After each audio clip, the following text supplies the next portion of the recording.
Yeah, I would like to welcome you, Mr. Vice President, to the CDC's global headquarters. We're really incredibly proud to have you here. I wanted to start off by just expressing my own personal gratitude to the more than 7,800 men and women at CDC who have been working tirelessly to support this response over the last 11 months now, as well as the other thousands of men and women at CDC that have stayed focused on the other critical public health efforts that this agency leads every day. And it's been my great privilege to have the opportunity to lead them. As you know, the magnitude of CDC's work is unprecedented, and we've made over 2,700 deployments to over 230 cities. We've published over 4,100 documents. We've helped distribute over $12.3 billion of funding to our states, tribal, local, territorial areas. And you know, one of the reasons we're here to talk today, this agency's worked tirelessly to do its part of Operation Warp Speed for COVID-19 vaccine distribution and, most importantly, administration, so that we accomplish vaccination. I'm proud to say that early this week, as you know, I approved the recommendations of CDC's Advisory Committee on Immunization Practices to recommend vaccination to both healthcare personnel and residents of long-term facilities in the initial phase of the COVID-19 vaccination program. I also look forward to the future recommendations that, based on vaccine availability, will demonstrate that we as a nation also prioritize the elderly, people older than 70 who reside in multi-generational households. Often our Hispanic, Black, tribal nation families, their care for their elderly is given in these multi-generational households, and they are at significant risk. The framework that, in addition to the ACIP guidance, I think as more vaccines available will ensure equitable distribution of the vaccine for those at most at risk for hospitalization and fatalities. CDC, as you witnessed yesterday in Tennessee, continues to work with all 64 jurisdictions to move from our planning process for readiness for vaccine distribution, which we anticipate will begin in the next several weeks. I'm optimistic that the FDA will get authorized vaccines within the next several weeks, and distribution will begin. Once the vaccines are authorized, it'll be a really critical new tool to bring to the pandemic, but I do also say, and this agency stands strongly behind the efforts of mitigation, of wearing a mask, watching our social distancing, washing our hands, and being smart about crowds. And finally, Mr. President, I personally want to thank you for your leadership as the head of the White House Coronavirus Task Force. Your leadership really has brought, as you've said before, not just an all-of-government response, but an all-of-a-nation response to this pandemic, and it's been remarkable. It's been a personal honor for me to have you here at CDC, and I would like to turn the floor over to you, sir. Well, thank you very much, Dr. Redfield and Dr. Walke and Dr. Messner and all the members of the CDC team. It's my honor to be here with you. First and foremost, on behalf of President Donald Trump and all the members of the White House Coronavirus Task Force, just to say thank you. And thank you to the men and women of CDC who have literally poured their lives over the last 10 months into saving lives across America.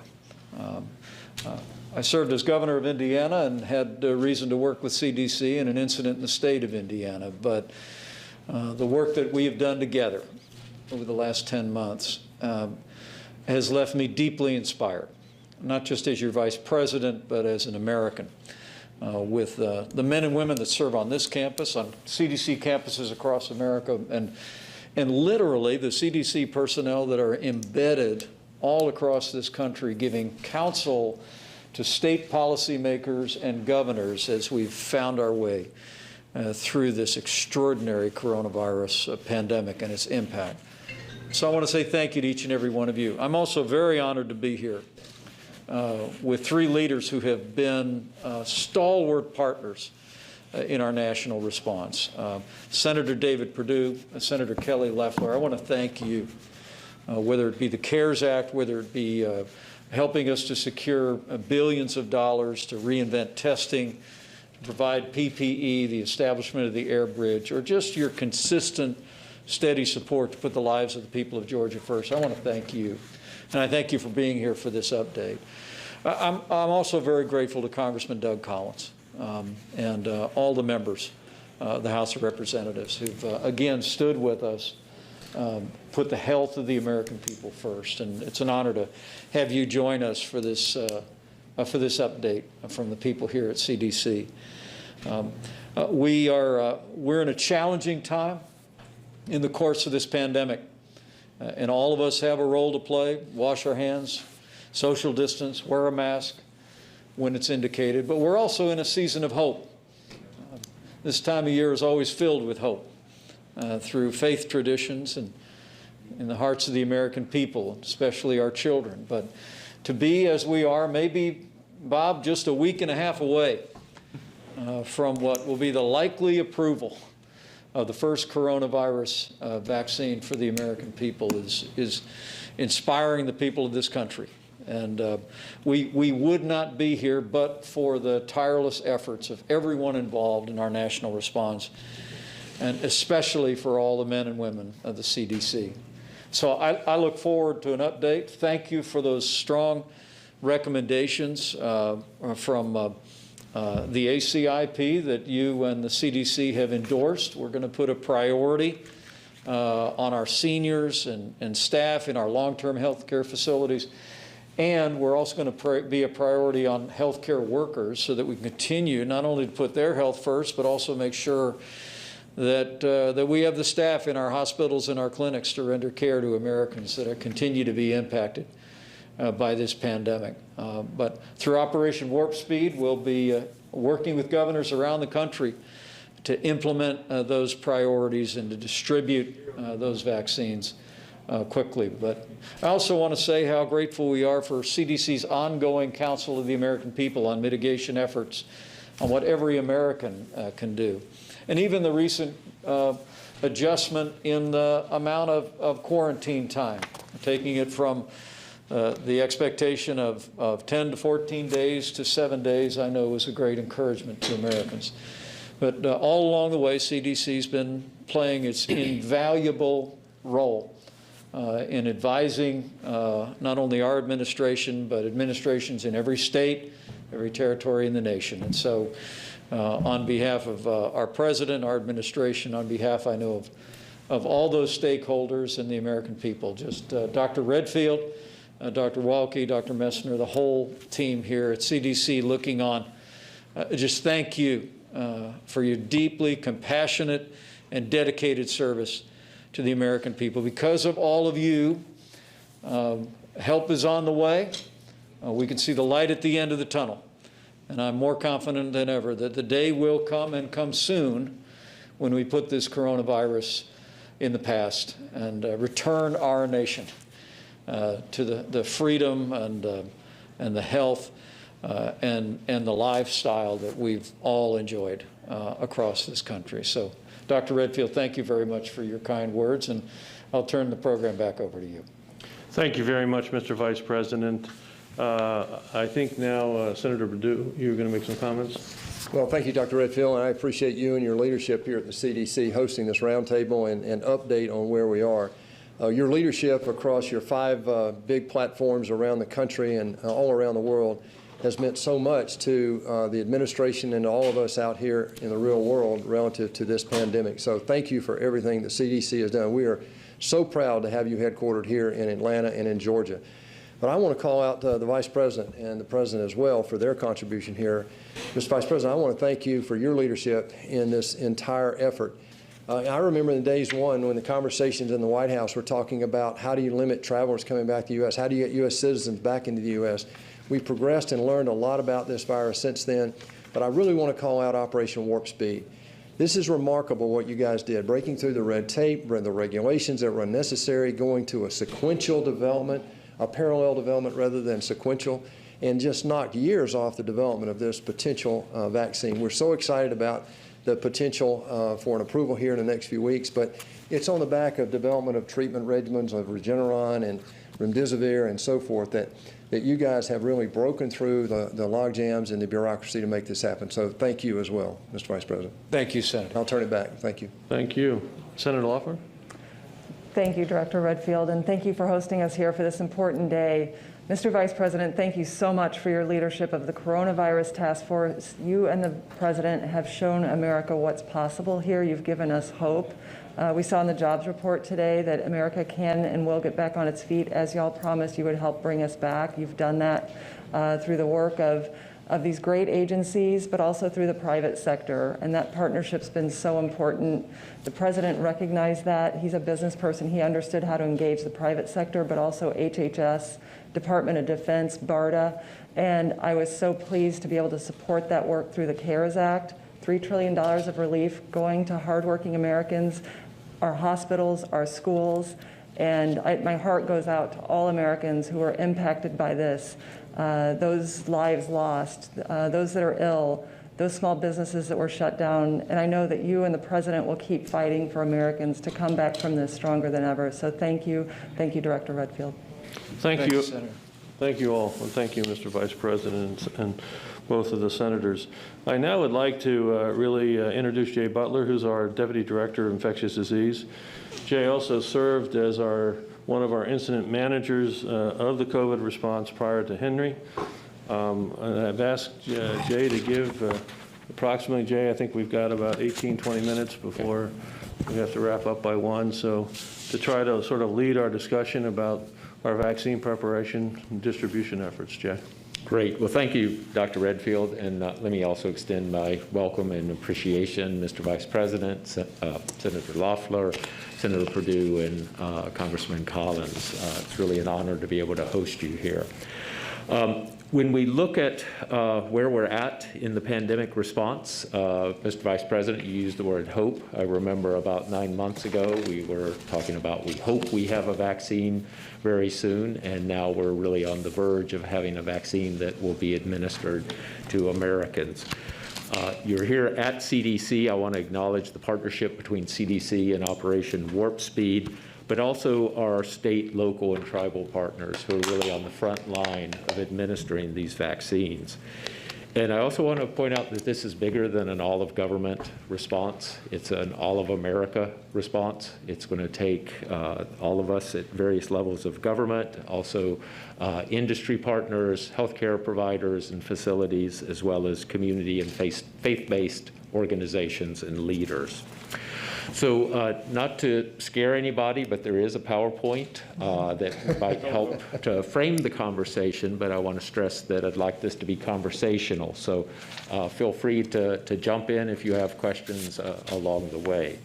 So the second slide describes the overarching objectives of the vaccination program, including to ensure that we have a safe and effective vaccine that'll prevent the disease and death caused by COVID-19, and also minimize the disruption to society to help restore the economy and to be able to protect our healthcare capacity, which is really groaning under the stress of the pandemic at this time.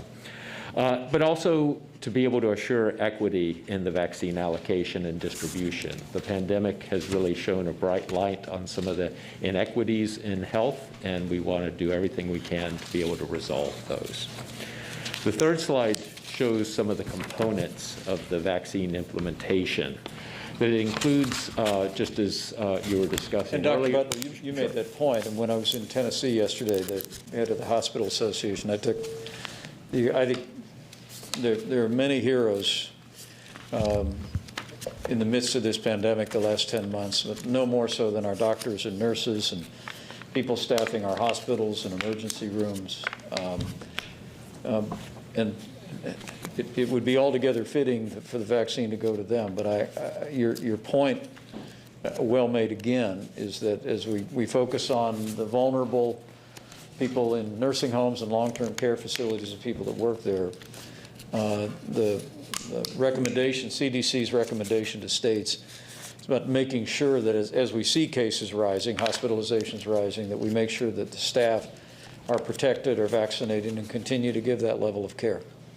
Yeah.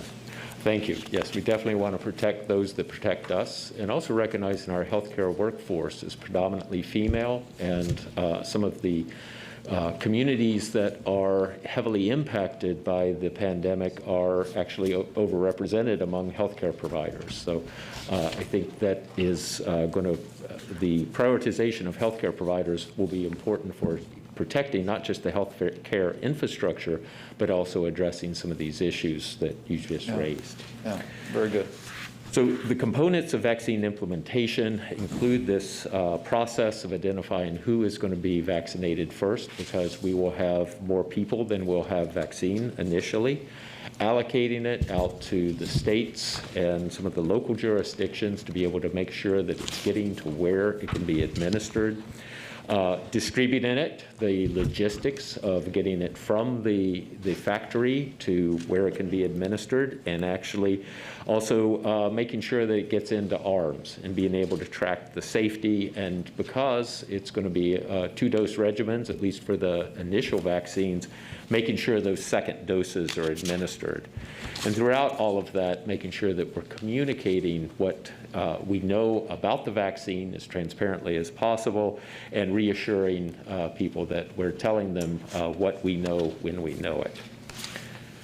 The fourth slide goes into a little more detail about the Advisory Committee on Immunization Practices allocation methodology. And it's a deliberative process using an external group of experts that advise the CDC director. As a physician, I have to say the ACIP is something I learned about very early in my training, and it's where I go to learn more about how vaccines should be utilized. So the question of which group should be recommended to receive the vaccine first, there were 4 ethical principles that were applied to maximize benefits and minimize harms, to be able to promote justice and fairness in vaccine distribution, to mitigate those health inequities, and also to promote transparency.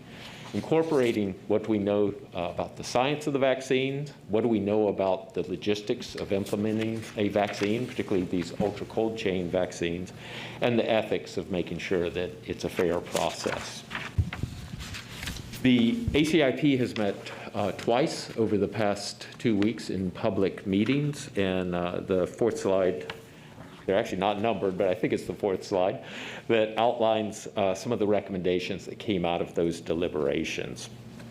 And some of the data they looked at included the fact that there's been nearly 250,000 COVID-19 cases among healthcare providers, and then unfortunately over 850 deaths.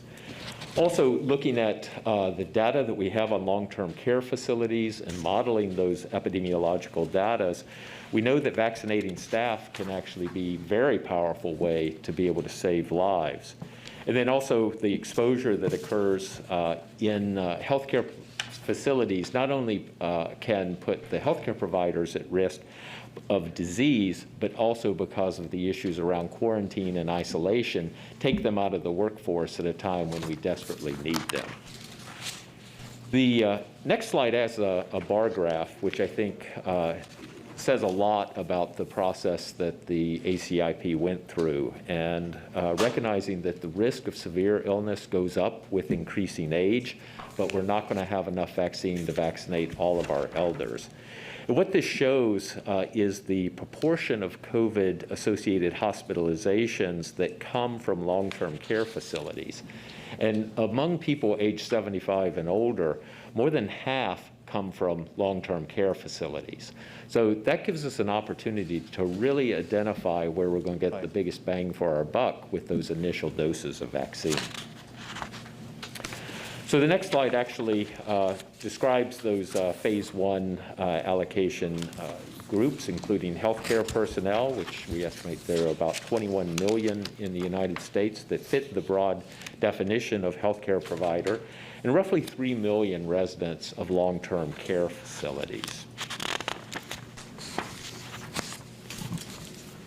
There's issues that we are continuing to consider, because they say the devil is in the details, and this includes things like sub-prioritization, which may be required if the supplies are even more limited than we think right now.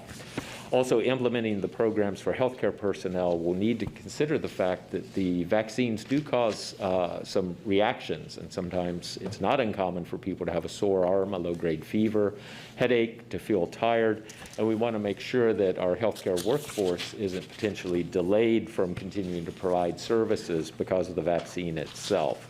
So we're providing additional guidelines very soon on for healthcare organizations to know how to avoid any problems from the reactogenicity of the vaccine.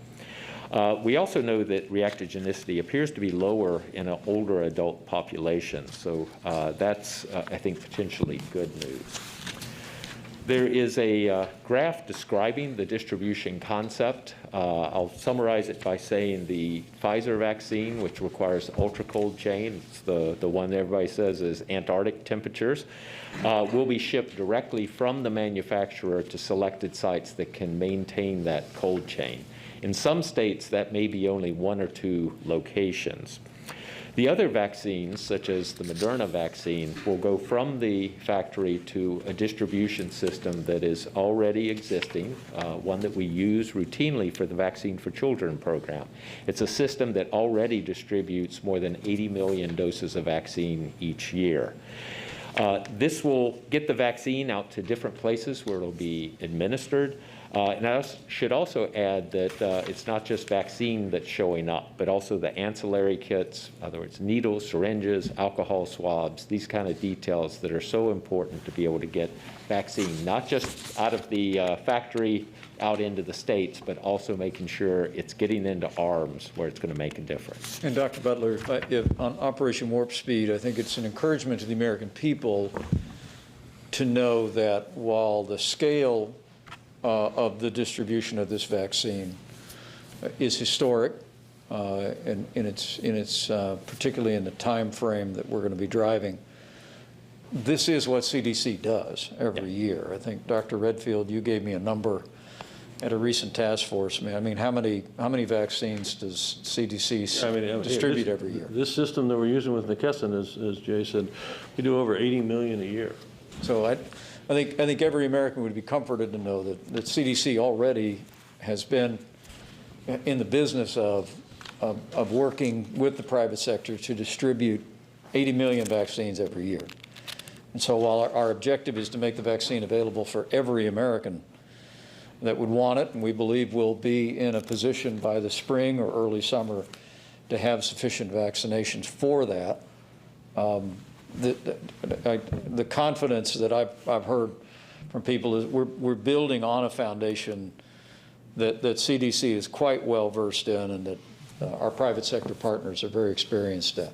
Is that a fair comment? That's a fair statement. And I also just want to call out the foresight of Dr. Messinet and her staff in the pre-pandemic planning to build into the contracts with McKesson Corporation that does the distributing to be able to have the surge capacity in the event of a pandemic so that we can go much higher than 80 million doses if that's what we need to distribute. Yeah, I think Mr. Vice, Nancy should correct it, but I think when you briefed me, you had surge capacity up to maybe 900 million doses? Is that the original contract? Well, and Dr. Messinet, it's great to see you again. It's been a little while, but continue to follow your work and contributions here. How many states, I was in Tennessee yesterday, they actually had been rehearsing pandemic planning, they told me, over the previous 3 years. But with regard to our private sector partners and their planning in states, how much planning had gone into this long before anybody ever heard of COVID-19? Can you address that, Nancy? Yeah, I think that every state has been working on pandemic planning for many years, but that really kicked into high gear after the H1N1 pandemic, which actually Dr. Butler led the immunization efforts for.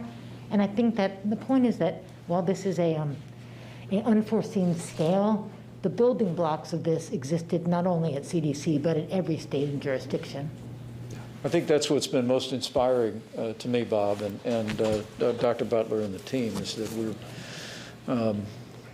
the forethought, the anticipation, the history of CDC's role in preparing for and dealing with previous outbreaks. That we're building on all of that.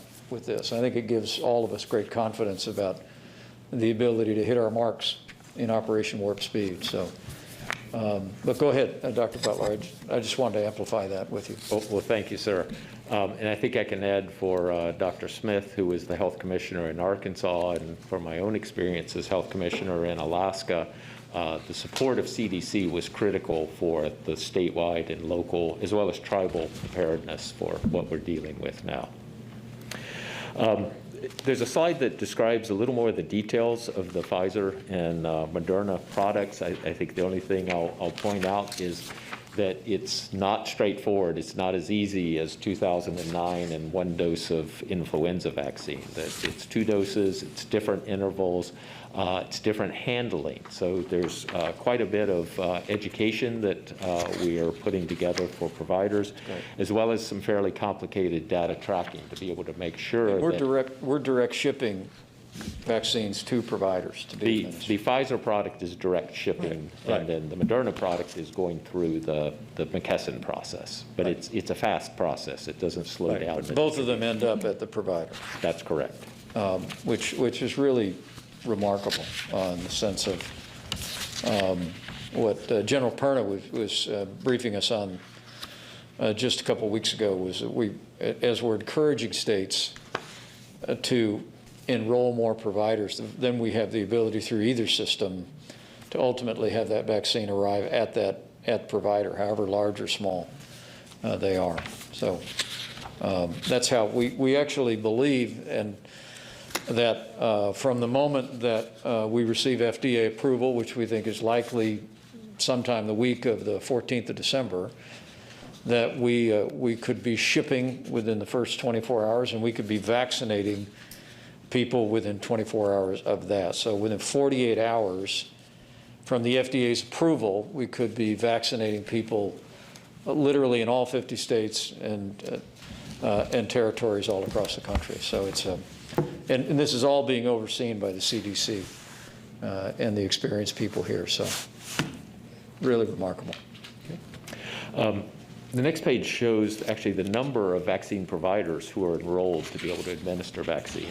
And this is only through this past Monday. And I would want to stress that even though the number exceeds 10,000, this is not a single person with a needle and syringe in hand. These includes organizations that may represent dozens, if not hundreds, of people who are administering vaccine. We've been working with our states to make sure we're getting feedback. What are the problems that... What are you mostly hearing? Because the task force deals with all the nation's governors virtually on a weekly basis. I was speaking to a governor on my way from the airport. What's the feedback right now? What are the issues that they're raising right now? Well, sir, there's 6 issues that we see as recurring themes. One is the funding issue, to make sure that they have the ability to be able to operate the local program. Right. And that includes having enough people to administer the vaccine. While we're leaning heavily on providers as well as partners like Walgreens or CVS, there's going to be situations where we need a larger workforce to actually administer the vaccine. An issue we hear, maybe not so much from the governors, but from the vaccine program people, is recognizing that the week of the 14th is only the beginning of the beginning. This is a process that's going to play out over the next several months. And we need to develop what the cadence will be. How do we make this a sustainable process? Because this will be a marathon and not a sprint. The other issues that have come up is making sure that we have everything in place, as I was mentioning earlier about the second dose planning, that there is enough vaccine so that no one receives a dose and then is told there's no more available for your booster. Making sure that the people who are administering vaccine remain safe, that there's personal protective equipment available. We think by the end of the month we could have 40 million doses, but we're going to literally hold back the second dose. So the focus would be on getting about 20 million Americans vaccinated. But as you said, the priority will be to make sure that everybody knows if you get the first shot, you're going to be in the system, and we're already holding in reserve the second dose for you. So American people can be confident of that. But that's an issue that you're hearing about. Yes, but that's a priority that we want to address. And we Right. want to keep our vaccinators safe, so we want to make sure that the PPE is available to them. Right. We're providing a small amount to them as well, but also working with them to make sure the stocks are available. And then addressing the issue about vaccine confidence, that people feel like it's going to be a safe and protective vaccine. And as a healthcare provider and a public health official, I know that the person that most people listen to most is their healthcare provider. Right. So we want to make sure that information is provided to healthcare providers as quickly as possible, particularly since they're prioritized, so that they can confidently receive the vaccine and then also serve as examples for their patients. Well, the confidence piece is so important, and we did see some positive progress, but this fall, I think in September, we only had half of the American public that said they'd be prepared to take a vaccine. Yeah. I think that's closer to 60% now and rising. But I know I want to be sensitive to everyone's time.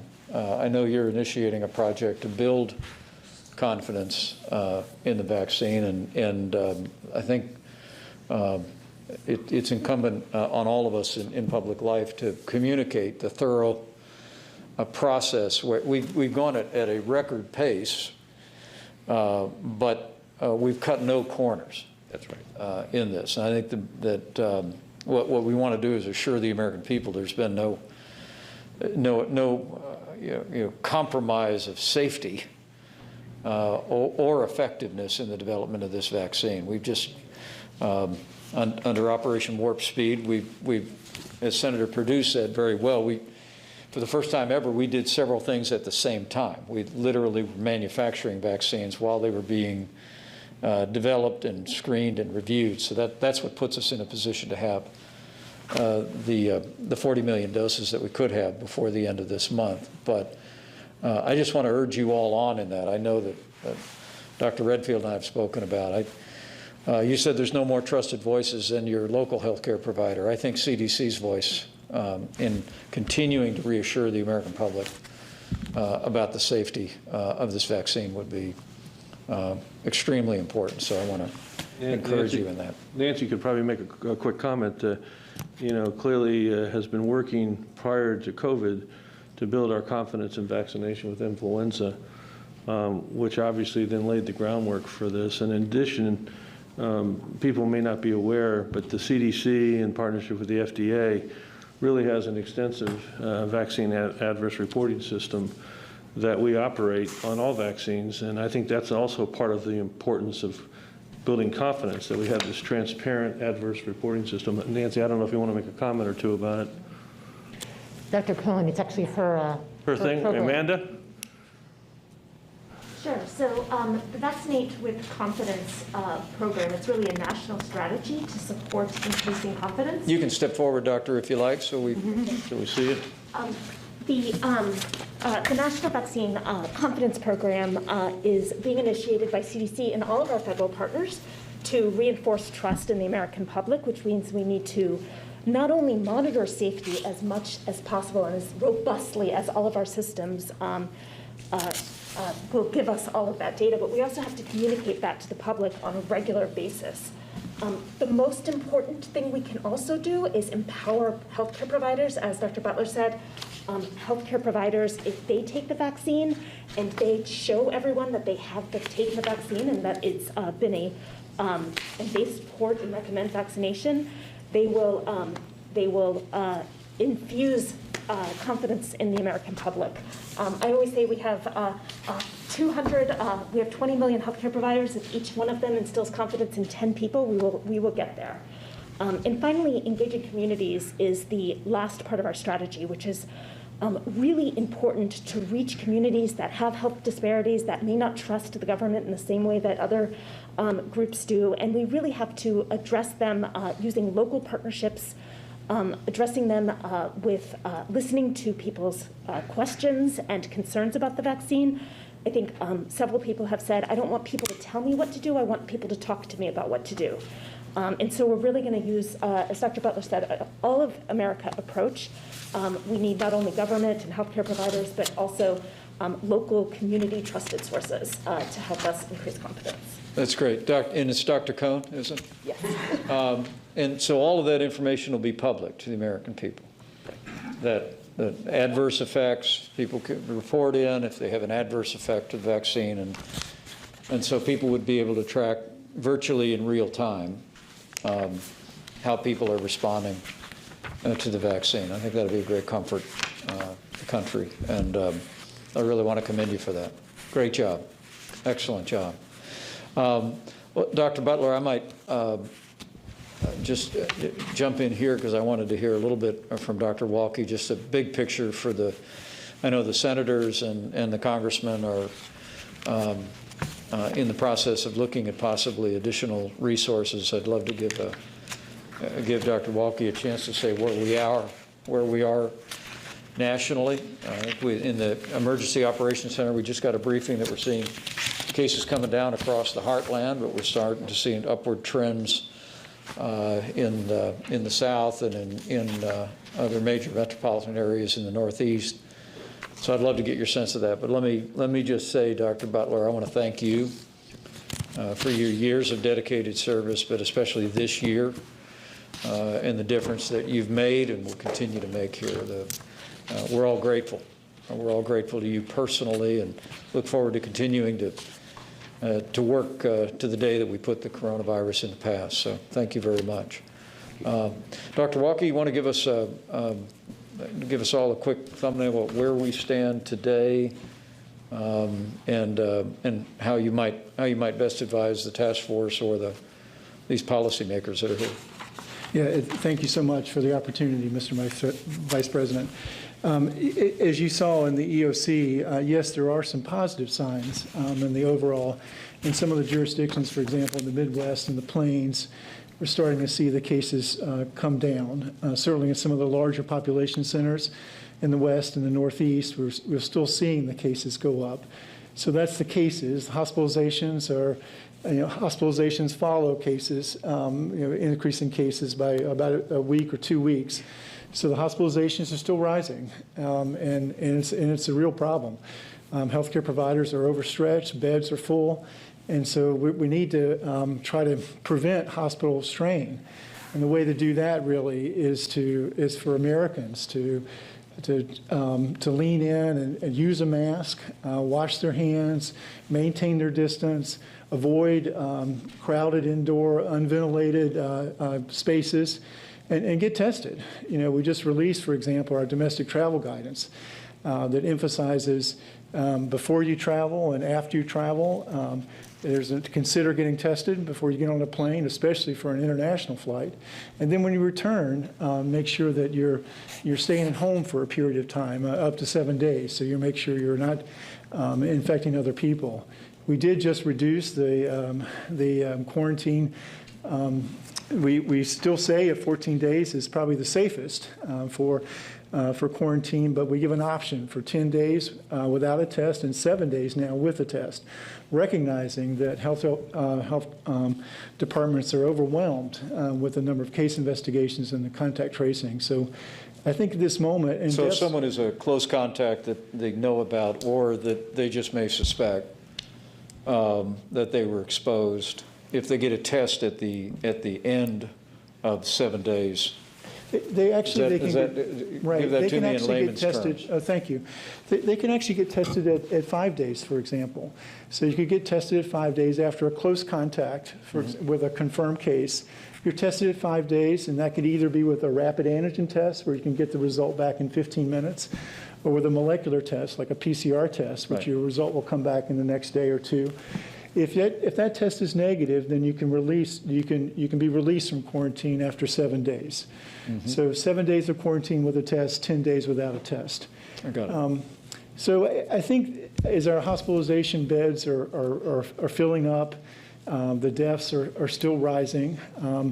Obviously, and the cases in some areas are rising as well. What we can do now is try to prevent infections. And again, as we move into the holiday season, I would encourage the American public to consider staying at home. It's a very tough advice, but we're concerned about the rise in cases and the impact on our hospital systems. So whatever we can do at the personal level, at the community level, to prevent infections, we should do that. We just released an MMWR today that goes over 10 different strategies to, at this moment in the pandemic, where there's a rise in transmission, all the things that communities and individuals can do to try to prevent from increasing this transmission. That's available at the CDC's website. It's being released today. Very good. Just this afternoon. So please take a look at it. But I appreciate the opportunity to speak to them. Can I just ask one question? Maybe Dr. Redfield might take this, or Dr. Walker. As we move, let's assume, and we remain very optimistic, if Dr. Redfield's optimistic, and our team is, that we may have approval in a week and a half of a vaccine. If we are successful in vaccinating 20 million Americans, particularly some of the most vulnerable in long-term care facilities, our healthcare workers. What impact is that on the course of the pandemic, and when do you, excuse me, when would you expect to see an impact on the pandemic as we roll the vaccine out? And I'll start, but I'll please then refer and I mean in terms of its overall impact on the country. Well, just in terms of the long-term care residents, about 40% of all deaths are linked to long-term care residents. Right. So by vaccinating those, we're going to see a decrease in deaths in the future. And as vaccine becomes more and more available, then eventually we're going to see a decrease in cases and approach this level of herd immunity. But in terms of when the timing, as you know, we have about 40 million doses probably by the end of the year. We'll have more that will come on board. And so we'll need to continue these mitigation measures, right. The spacing, washing our hands, wearing a mask, probably well into the spring until we get more widely available vaccine. Okay. But Dr. Butler, did you want to say anything else to that? Or? Yeah, Dr. Walker, I'll just add that we're on an excellent course right now with 2 vaccines that are looking very promising, but there's a number of unknowns, and I want to acknowledge those in terms of whether or not the production will be able to continue without interruption. And we also depend heavily on some of the other products that are currently in trials, and we don't yet have the data on those. So it'll be a matter of being able to provide protective immunity to as many Americans as possible, and being able to assess how that is driving the pandemic downward. And ultimately, that will then lead to additional recommendations about whether or not we can change our current guidelines on masks, social distancing, and hand hygiene. Understood. And I would just add that one of the big thrusts that I think we're really confronting right now with a variety of strategies is to do all we can to keep our health system from being overwhelmed. And I think that is the critical thing for December and January. And all of these things will contribute. Obviously, getting the nursing home residents vaccinated in December, when they make up such a significant point of hospitalizations, we'll start to see that impact in late January. Getting our healthcare workers to make sure that they don't have to isolate and quarantine, we won't see that contribution. So I think that's the added. And Mr. Vice President, I just want to thank you. I know you have a busy schedule. I want to thank you for taking the time. I want to just reiterate the honor it's been to work with you on the task force and your leadership in that. I want to thank you for coming here to acknowledge the incredible men and women at CDC that work 24/7, and they will continue to guide our nation's response to the pandemic after we're gone, and I have great confidence in them. And we will soon see, as you know, the beginning of really what is, in my view, nearly miraculous, that we're going to begin to see the distribution of a safe and efficacious vaccine. As you said the other day in Tennessee, we can now say in the near days ahead. We don't no longer have to say months, or it's in the days ahead. So I want to thank you for the time. I know It's meant a lot to the men and women at CDC, and I think you can get a sense that there's a great group of individuals behind the scenes driving this national response at CDC, and this team is, well prepared to help guide the distribution and administration of this vaccine. As you heard, this is what they do. It's kind of like at FedEx the other day. They do what they do. This is what they do. The American public needs to know. Nancy and her team, Amanda and others, are distributing 80 million doses of vaccine a year with the same company that we brought into this. There are some additional complexities, but this team is up to it. And I have great confidence that this vaccine distribution is going to be highly successful. So. Well, thank you, Dr. Redfield, and to the whole team here at CDC, including those that are looking on. Just thank you for your dedication. Thank you for your compassion. Thank you for your professionalism. I couldn't be more inspired with what I've seen from early on, whether it be when we were reinventing testing or when we were giving guidance to essential workers to be able to stay in the workplace to keep all of America's essential businesses and services rolling, to open companies back up that were seeing outbreaks.